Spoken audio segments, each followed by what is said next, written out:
Lavrov and Putin have excellent communication skills. I particularly enjoyed Lavrov's quip about the British attempting to squeeze an apology from him so they could justify ignoring things that had led to the Ukraine mutual double cross. I don't see why anybody would expect me to just carp on Russia since I love some things that are Russian. I don't love the twisted way that Oliver Stone waggled their intellectual class with Brian Eno and Michael Foucault in the 80s. What Pino Gabriel sold me as an item of derision, how gladly they took to it. But the puppeteering of the British aside, my own inclinations gravitate towards some things that are Russian. You know, I always admired Solzhenitsyn, Dostoevsky, the films of World War II and books about World War II, and brought the Russian plight into my poetry. And of course, I'm a sincere person because I'm on the margins and have nothing to gain from being insincere. And I captured the moment, I thought, rather vibrantly as a poet from coming down from Maine to Montana with the strawberry blonde I was living with.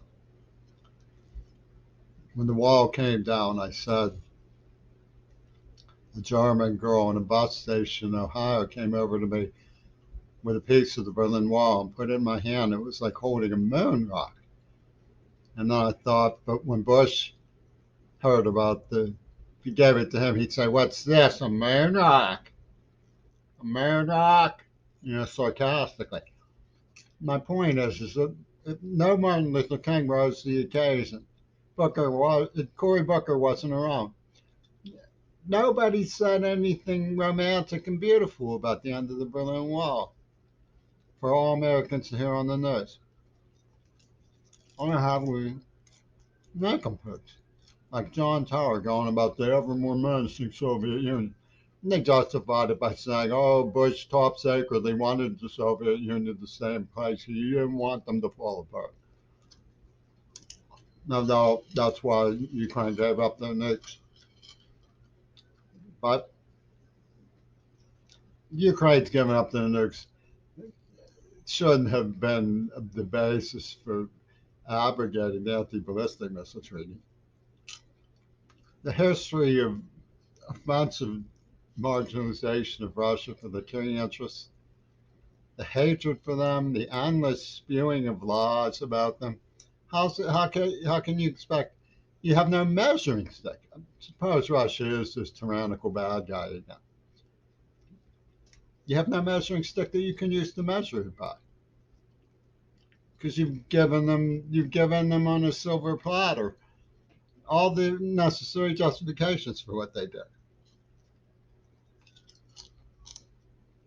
It's a hoot if Vladimir Putin is going to tell me not to question that they went along with the monstrosity that I investigated, like Mount Desert Island.